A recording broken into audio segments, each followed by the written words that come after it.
Какво става, хора? NBA сезона започна преди една седмица. Вече всички отбори изиграха по 3 или някои от тях 4 мача. И мисля, че е перфектно време да ви кажа някои от впечатленията ми от тази първа седмица. NBA се завърна. И това, че 5 милиона и 600 хиляди души са гледали откриващата вечер, което е най-много за последните 15 години, е доказателство. Мисля, че лигата е в много добро състояние. Не си спомням от кога, може би откакто гледам баскетбол, което вече е 23 години. Не е имало толкова много талант в лигата, не е имало толкова много добри играчи. Да, играта се е променила много, има много точки, отборите вкарват много, нападенията са съвсем различни. Почти вече не се виждат старите пост-ъп центрове, което не е нещо, което се случва тази година за първи път или от последните 2-3. Това е тенденция от може би 7-8 години, че и повече. В първата седмица видяхме 12 пъти някой играч да вкара 40 или повече точки. Видяхме играч да вкара 50 или повече точки в 4 случая. Видяхме скандал, в който са замесени ФБР, властите в щатите, в който Чонси Бьопс и Терли Розиер бяха арестувани. Единия за участие в предполагаемо участие в незаконни покер игри.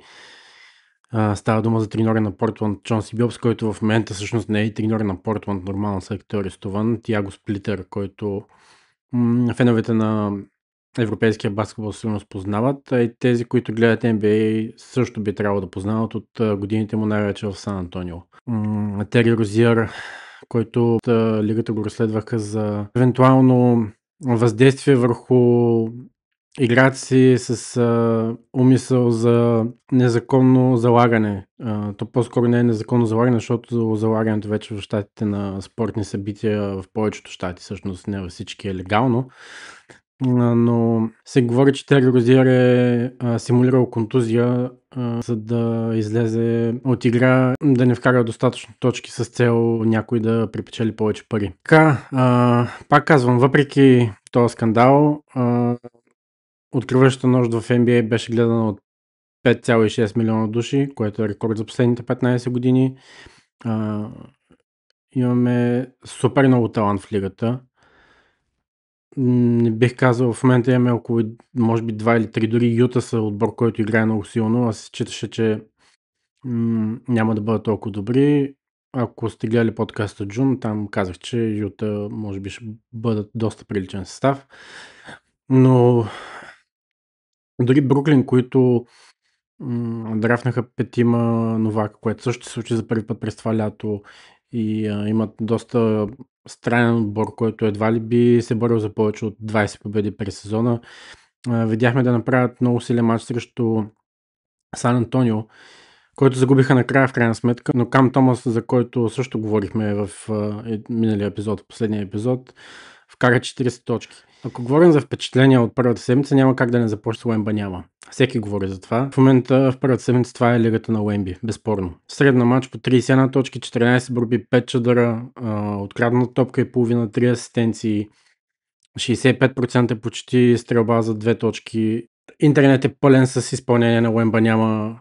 Степбек тройки от логото, чадъри, по 2 чадъра един след друг, по 3 чадъра един след друг. Уембаняма е чудо на природата, както се казва на английски freak of nature. Това, което го прави специален, естествено, е физиката му, височината му, растега му, с който взема почти половината игрище, да не е половината, 1/3 от него, когато си разпери ръцете. Да не забравяме, че това е втората му година в лигата. Това, което прави впечатление, е голяма промяна в играта му. Миналата година той изигра около 40 мача, мисля, че точно 42, в които стреляше 59%, зоната за 2 точки, т.е. вътре в тройката, стреляйки само 9 пъти отвътре. Голямата промяна е, че той стреля 15 такива стрелби тази година. с 6 повече, а процентът му е доста по-висок. Миналата година стреляше посредно близо 9 тройки на матч, а сега е намалил тази ставка само до 3. Научил е някакъв урок през това лято. Пред мен доста са му говорили за това, че ако всъщност той играе отвън, не че няма нужния шут, не че не вкарва достатъчно, но няма да бъде максимално полезен за отбора си. Изглежда доста по-здрав физически, натрупал е маса, не прави толкова грешки при дрибъл му е доста по-стабилен, топката му се движи доста по-близо до тялото, не я губи. Смъкнал е и грешките, които прави средно матч, именно това е показано с дрибъл му. Миналата година правеше средно по около 3 на матч, сега за първите естествено това е много малък пример са 4 мача са изиграли, в които Уембаняма прави средно по грешка и половина на матч. Начинът, по който Сан Антонио го използва в нападение е всякакъв. Използват го на високия пост да получава да отиграва топки от фала, където самата му височина, когато застане в така наречена тройна заплаха. Реално, ако си замислиш, е много сложно да предприемеш някакво действие в защита. Само една стъпка настрани, негова сигурно около 2 метра и взема толкова голяма площ, че защитникът дори когато Уембаняма няма дрибъл, трябва да прави движения вляво или вдясно настрани. Оттам Сан Антонио го използва в така наречените флер скринс, които са заслони на човек без топка, най-образно казано, в които Уембаняма от тройката или отдолу от ниския пост излиза на върха и получава с възможност за веднага за шут или за отиграване бързо на топката. Вторият на мисля искам да ви покажа едно отиграване, защото може би тези от вас, които гледат, са видяли много от чедърите. На мен това ми е любимото отиграване на Уембаняма от началото на сезона. Срещу Торонто с нощи. Ситуация, в която Сан Антонио играят някаква вариация на рога с Стефон Касъл на върха, който пуска пас към Харисън Барнс. В Уемби пазен от Колин Мари Бойлс, който е новак, считан за много добър защитник. Може да се съпостави физически като тегло и като маса, по-скоро неколкото като размер на Уембаняма. И виждате на 0 градуса долу номер 3 Келдън Джонсън, който е пазен от Сандро Мамокилашвили. Това, което ще се случи, Уембаняма с идея да остане срещу Сандро, който е доста по-слаб защитник от Колин Мари Бойлс. Виждате супер движение на Сан Антонио, освобождаване на Уембаняма с заслон на Келдън Джонс и веднага след това Келдън Джонсън му поставя заслон обратно, за да стане смяната. Ето виждаме, Уемби поставя заслона, Келдън Джонсън веднага връща заслона и това движение на Уембаняма е брутално. След като Сандро добре направи смяната и застана пред Уемби с ръка, за да не получи пас, брутален спин мув или пивот на Уембаняма и виждаме какво става сега. Ето го заслона, не става смяната, веднага обратен, спин мув и Уемби е на коша. Това е любимото ми отиграване от Уембаняма, което съм гледал до момента. Да, може и тук да получи паса, но много хитро усети мамо, който опита да излезе на скорост, за да попречи паса и с движение, което честно казано не го очаквах. Уемби получи възможност за лесна забивка. Поп. Лесно. Като говорим за статистика, казахме по-рано. 31 точки, 14 борби средна матч. Уембаняма е първият играч в историята, който в откриващите си 3 мача от сезона отбелязва повече от 100 точки, има повече от 15 чадъра. Уембаняма има 89 поредни мача с поне един чадър в тях, като следващото най-добро постижение в тази графа е 9. Най-голямото впечатление, което ми прави е това, че стреля доста по-малко тройки, което е голям плюс за него и за Сан Антонио. И да не е най-добрият подавач, физическите му данни са голям бонус. Има мястото, има възможността да направи сложния пас, да го направи лесен. Поради просто причина, че той е глава над всички. Че Уембаняма не стреля толкова много тройката, не означава, че той е слаб стрелец там. Напротив, стрелбата му трябва да бъде уважавана, което открива доста възможности за съотборниците му. Правят много силно начало на сезона. Сан Антонио победиха Далас като гости. Антони Девис изглеждаше като малко дете до Уембаняма. Антонио от 40 точки, 15 борби и 3 чадъра. При стрелба 15 от 21. Това е срещу, пак казвам, Антони Девис, който е считан за един от най-добрите защитници в лигата. Нощи Сан Антонио победиха с близо 20 точки Торонто. Уембаняма лесни 24-15 с 4 асистенции, 7 от 8 стрелба и 0 стреляни тройки. Да, казвам, че Уембаняма прави доста често крачки. Това е правило в баскетбол, което аз няма да успея да разбера, може би никога, защото израснах във време, в когато спреш на 2 крака, имаш един пивотиращ крак и нямаш право да го вдигаш. Докато сега нещата стоят по друг начин. Доста често виждаме Уембаняма, който спира с топката на 2 крака и прави още една екстра крачка, която в момента е позволена. И не стига, че е толкова висок и карва лесно около правоъгълника, ами има и този бонус, който го прави абсолютно почти невъзможен за пазене. Интересното, което е, ако говорим единствено и само за нападението на Уембаняма, той е вероятно фрапиращия защитник в лигата и може би ще бъде така за следващите 12-15 години, ако е здрав. Едва в втората си година Уембаняма топ 5 играч в NBA в момента според мен. Разбира се, имаме Никола Йокич и Шей и Лука и Янис. Едва ли Уембаняма би им развалила събранието в топ 5 най-добри играчи, но Уембаняма въобще не е далеч, ако продължава да играе по този начин. И за да завършим с Уембаняма, ще ви покажа едно друго отиграване срещу Бруклин. Казах ви как излиза от заслон. Сега тук го виждаме в ситуация с топката на върха, пазен от центъра на Бруклин Николас Клакстън и получава заслон от Харисън Барнс. Едно от любимите неща, според мен, на всички поинт гардове е това да сплитнат пик н рола. Или какво означава точно това? При игра на пик н рола, когато минеш между двамата защитника и твой нападател, реално идеята на това нещо е бързо да пуснеш топката и да намериш порулката между двамата защитника и да оставиш цялата ситуация зад тебе. Когато ти се открива, естествено идва помощ от това страна, възможност за пас, възможност за завършване и така нататък. Уемби го прави с тази височина, с лекота. Ето го.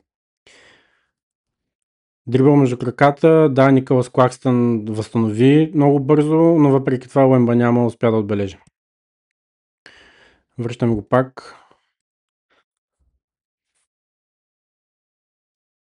Дрибъл зад гръба, стрелба от кръче. Аз не виждам как това може да бъде пазено. Друга също много интересна ситуация в друг отбор, в другата конференция и това е Филаделфия. Мисля, че тези откриващи 3 мача, в които Филаделфия взе победи. Това беше най-доброто, което можеше да се случи за Филаделфия. Защото изглежда така, че отбора на Филаделфия е тотално в два различни времеви пояса. В единия, в който имаш Джоел Ембийд и му дължиш, мисля, че близо 290 милиона долара до края на 2029 година и Пол Джордж, на който също дължиш около 200 милиона, може би за следващите 3 години. В съвсем другата ситуация се намират Тарис Макси и VJ Edgecomb или Валдес, както всъщност е името на VJ. Валдес, Edgecomb и Тарис Макси. Първият мач на Филаделфия за сезона беше като гост на Бостън. Челиха минимално. Това, което се случи тогава, пак казвам, беше най-доброто, което можеше да се случи на Филаделфия. VJ Edgecomb вкара 34 точки с 5 вкарани тройки от 13 опита и Тарис Макси отбеляза 40 в залата на Бостън. Да, това не е този Бостън с Джейсън Тейтъм, който ще се бори за титла. Този Бостън изглежда доста слаб. Но въпреки това е TD Garden зала, която респектира. И това, което Валдес Edgecomb направи в първия си матч в NBA, беше впечатляващо наистина. 34 точки. Замислете се за момче, което идва от Бахамите, ако не се лъжа, който когато бе избран с третия избор в драфта, се разплака на първото си интервю, обяснявайки как идва от супер бедно семейство, което не са имали ток, използвали са генератор. Едва се свързвали двата края, учил се да стреля на касетките за мляко, касетка с махнато дъно. И дори Чичо му мисля, че често му е забранявал да играе, защото вдига шум. И самата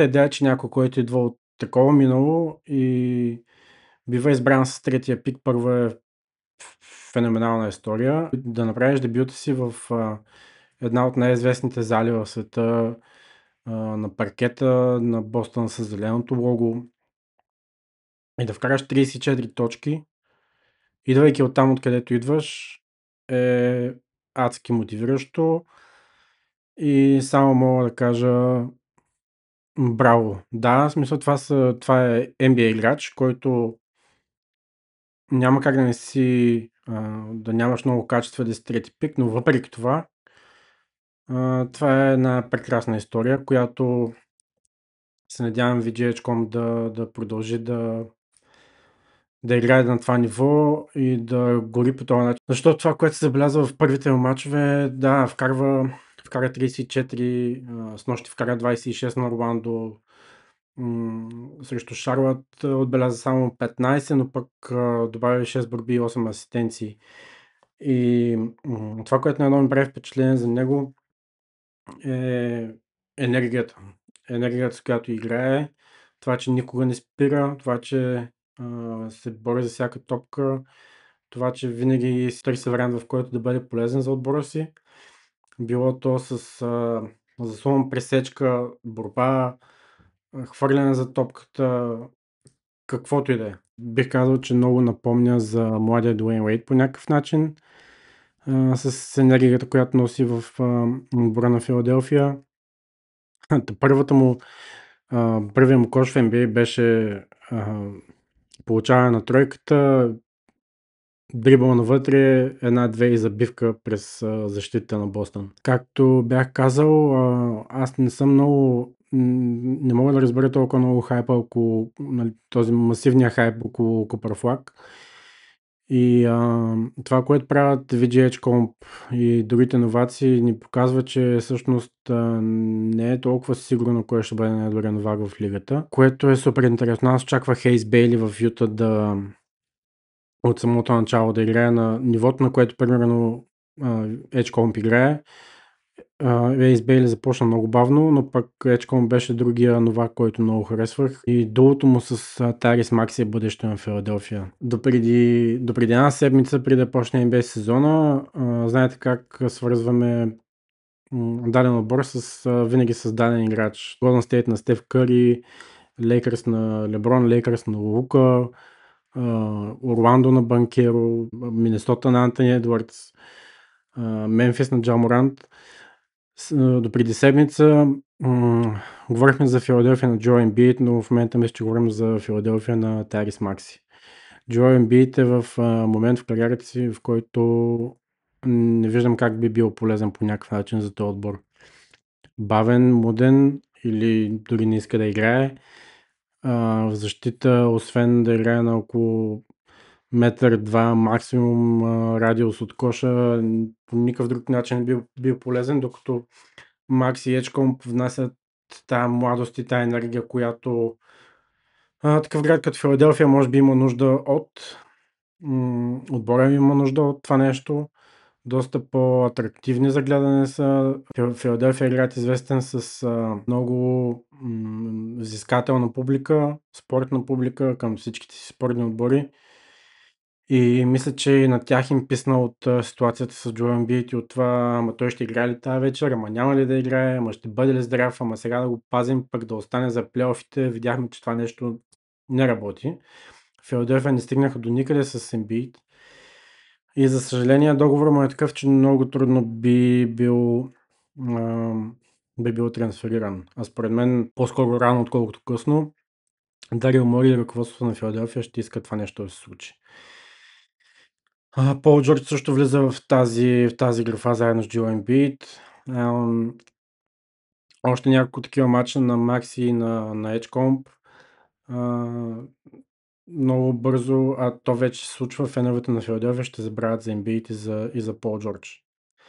И мисля, че това е момента на тези двамата да сформират едно супер динамично гардово дуо, което в някакъв момент може би ще сравняваме с онези от преди 8-9 години, когато беше много модерно да сравняваме гардови двойки. Имахме Дейм Лилърд и Синджи Макалум, Стефи Клей, Брадли Бил и Джон Уол в Вашингтон, но Макси и Ечком са супер за гледане. Просто вчера гледах голяма част от матча с Орландо, който е любимия ми отбор, направиха ги за смях. С Макси вкара 43, Ечком вкара 24, Орландо нямаха никакъв отговор. Така, за да не става това нещо толкова дълго, това са естествено Уембаняма и ситуацията в Филаделфия две от най-интересните неща, които видях през първата седмица. Ще отделя малко време и за Орландо като любимия ми отбор, ам, защото нещо трябва да се промени и то бързо. М, Откъде да започна? Орландо не са били топ 20 нападения в лигата от 2012 година насам. В момента са последни по опити за стрелба от тройката, последни по процент стрелба от тройката. Стреляме едва 74% от фала, което е седмо или осмо най-лошо в лигата. Този отбор се очаква, според букмейкерите, да спечели над 50 победи. Аз като фен и доста хора, които чета и които гледам и слушам, считат, че Орландо имат състава да се борят за топ 4 на изток. Ако продължават да играят по този начин, обаче това нещо няма да се случи и отново ще бъдем на около 50%, 39, 40, 42 победи с най-много седмо или осмо място в конференцията. Една фрапантна статистика от матча с Чикаго преди няколко дена. Орландо вкараха едва 15 точки от стрелби. Тоест, какво им предвид под стрелби? Така наречените jump shots, т.е. не е фаул, не е под завършване на коша, стрелби от средно и от далечно разстояние. Едва 15 точки. 6 от 35 за целия матч. В тази статистика за стрелбите от средно и далечно разстояние Орландо са последни по ефикасност. Имат най-малко точки от такива стрелби в лигата. И това нещо трябва по някакъв начин рязко да се промени, защото отборът просто не може да стреля. Да, взехме Дезмонд Бейн, който не е лош стрелец, но идеята, с която взехме Бейн, за да ни помогне в нападение, е това, че първо, защото му трябва да бъде уважаван, и второ, може да играе пик н рол, може да излиза от заслони, може да бъде в много ситуации в нападение, които да откриват място и опции за другите ни двама силни нападатели, Банкеро и Франц Вагнер. Защото миналата година видяхме просто нападението на Орландо в плейофите особено беше много еднотипно. Заслони на връха между Франц и Пауло, които Бостън сменяха постоянно и измъчени и трудни точки на Банкеро. Да, направи много силни мачове, имаше няколко, мисля, че 2 или 3 с над 30 точки, но Банкеро не е Кармел Антони и никога няма да бъде.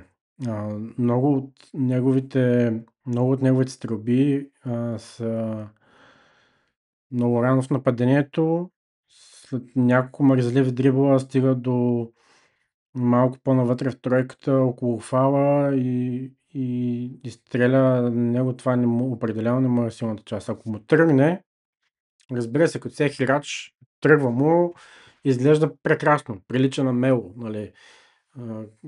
Прилича на някой от най-големите играчи. Само че това по никакъв начин не носи победи, не носи никакъв успех.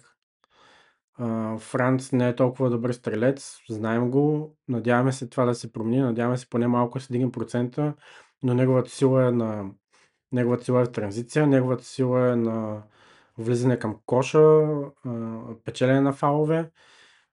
Пауло, мисля, че докато Банкеро, който трябва да бъде лидера на този отбор и да бъде звездата, просто не може да продължава да играе както аз и приятелите им примерно в момента на по 30 плюс, 40 плюс няколко години. Играем на игрището навън, дрибъл, 2-3 мръзливи дрибъла и стрелба. Не обвинявам само него. Тук идва и ролята на треньора, който трябва да промени нещо. Това, което се е променило, пак казвам, преди го казах за Сан Антонио и за Уемби, имаме само няколко мача. и нали, това може да са такива прибързани реакции, но нападението на Орландо изглежда трагично. Защитата ни също е слаба. Взехме много точки от отбори, от които не трябваше да вземе, но защитата не винаги е бил силен кос и това е нещо, което вярвам, че ще се промени с времето, когато отбора влезе в ритъм и особено ако се промени нападението, защото те двете неща са свързани. Ако играеш силно в нападение, ти идва мотивацията и защита, както и обратното. Ако направиш една-две добри защити, а, отборни, нали, защото едно е да пазиш един на един, друго е да играеш отборна защита, когато виждаш, че не само ти си дал всичко от себе си, ами те с двамата зад тебе също са направили нещо. И тримата или петимата сте спечели тази топка заедно. След това, когато отидеш на нападение, ще искаш да я дадеш на него, той ще я върне и ти ще искаш да я дадеш на следващия и нещата се случват. А, не смятам, че защитата ни е проблем, въпреки слабите ни нападения през последните години. Присъствието на Джелън Съркс и на Джонатан Айзак и на братята Вагнер и на Битадзе дори и на Уендел Хартър, който е доста подценяван защитник. Тези играчи няма как да бъдат толкова слаби в защита. Но нападението на Орландо е много голям проблем. И наистина, ако нещо не се промени в следващия месец, месец и половина и изтървем тотално нещата, на сезона се заминава малко по малко. И мисля, че в момента Джамал Мозли, който е треньор на Орландо, се бори за работата си и трябва да направи нещо бързо. Нямаме гард, Антони Блек, не мисля, че има каквото и да отношение към нападението. Не е заплаха за коша, не е заплаха като шутър, не е добър защитник, но в нападение ролята му е единствено да я подава на другите. Нямам идея какво би трябвало да направят Орландо генерално, за да променят това нещо. Първото, което бих аз направил е Пауър да спре да взима тези глупави стрелби в 18-17 секунда на нападението от върха на малката дъга над фала. И наистина да се опитаме да намерим силните му сили, защото когато Банкеро играе силно, всички останали ще ядат, както се казва. Нека да го свали малко повече в пост, нека да му отнеме малко топката от ръцете и от върха. Според мен той е по-силен някъде другаде в ролята на дори на един Шингюн, който доста повече от топките ги изигра около фала. И мисля, че силата и мощта, която Банкеро има, ще е доста по-полезна малко по-близо до коша, отколкото да играе като плеймейкър. Така, това беше малко такъв изблик фенски за Орландо, с който ще приключа това видео. Има много неща, за които мога да си говорим. Исках да наблегна на тези, които най-много ми направиха впечатление, а затова избрах Сан Антонио, Филаделфия и по-скоро Уемба няма Тарис Макси и VGH Comp. Исках да кажа някоя дума и за Орландо като любими ми отбор. Ще се постарая всяка седмица, може би, да правя по едно такова включване, за да дам някои впечатления от предходната изминала седмица за дадения ден. Така че, да, това е.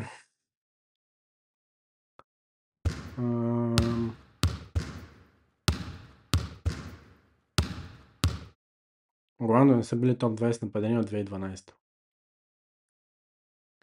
2012 все още бях в гимназията.